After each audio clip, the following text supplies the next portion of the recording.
Kasi isang dekada ka na yata sa Gilas, tama na. At what makes this Gilas team different this time around? Yeah. Obviously, when you think the talent that we have, good, very talented group of guys. And syempre, ano ko na, isa ka na sa mga veterano dito. Isa ka na sa mga veterano. How does it, ano pa yung, how the search role change throughout the years leading to this FIBA Asia Cup? You know, sometimes I have to lead the guys, pero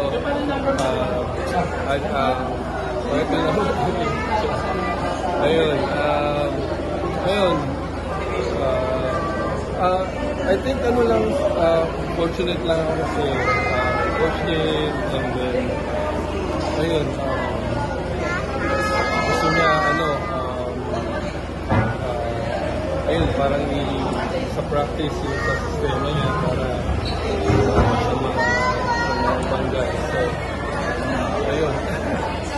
At kanina, may balita na si LA, yung kakampi mo, head coach na naman daw, how does it feel na yung isa sa mga mentor na sa inyo napunta na sa Magnolia sa head coach?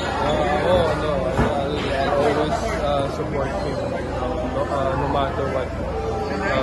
Yun nga, like what I said kanina, it's a bit bittersweet, pero happy ako sa kanya, and I'm praying for him, and I wish him all the best. Naisip mo na ba na Manila Clasico magkatapat na kayo? Grabe, parang hindi ko ma-imagine, hindi ko ma-imagine. Ayun, makikita ko sa kabilang side.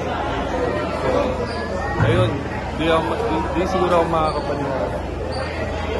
David, for the longest time, pagkasama na kayo na in everyone. Oo, even nagkasama pa kami sa college. So, full circle ngayon po sa Tal, tapos ikaw, player, nag-ibang pa kayo. Ayun, para sa akin, parang Ginebra pa rin siya. So, ayun,